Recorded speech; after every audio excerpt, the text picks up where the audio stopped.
Hi friends, welcome to back YouTube channel Sajiya. మా బంగారు తల్లి చెల్లెల కోసం దోశలు వేసిస్తుంది చూడండి. నేను ఊళ్ళో లేనండి, కొద్దిగా పని ఉండి ఊరికి వెళ్ళాను.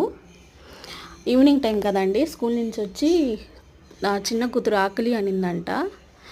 నేను మార్నింగ్ ఉప్మా చేసి ఉన్నానండి. అది హాట్ బాక్స్లో ఉంది, వేసి అలాంటి వద్దనిందంట. ఫ్రిడ్జ్లో ఫ్రూట్స్ ఉన్నాయి తినండి, వద్దు అక్క అనిందంట. ఇంకా నాకు తప్పదులే అని దోశలు వేసిస్తుంది నా పెద్ద కూతురు.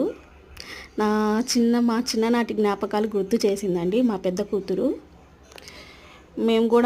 నాకు కూడా ప్రజెంట్ చెల్లెలు లేరు, నాకు పిన్ని కూతుర్లు అత్త కూతుర్లు ఉన్నారు. మాకి అక్క చెల్లెలు కన్నా ఫ్రెండ్షిప్ ఎక్కువ అండి. ఫ్రెండ్షిప్ లాగే ఉంటాం మేము బాగా. చూడండి, అక్క మీద ప్రేమ పొంగిపోతుంది చెల్లికి. నా కొడుకు వీడియో తీస్తున్నాడు అండి. నేను ఊరికి వెళ్ళాను కదా, వాళ్ళ తమాషాలు చూడండి. అమ్మ దోశ ఇస్తే ఇదే దోశ అనింది నా పెద్ద కూతురు. ఎన్ని పేర్లు పెడతారో, కానీ నా చిన్న కూతురుల్లా అక్కయ్య కానీ తింటుందండి.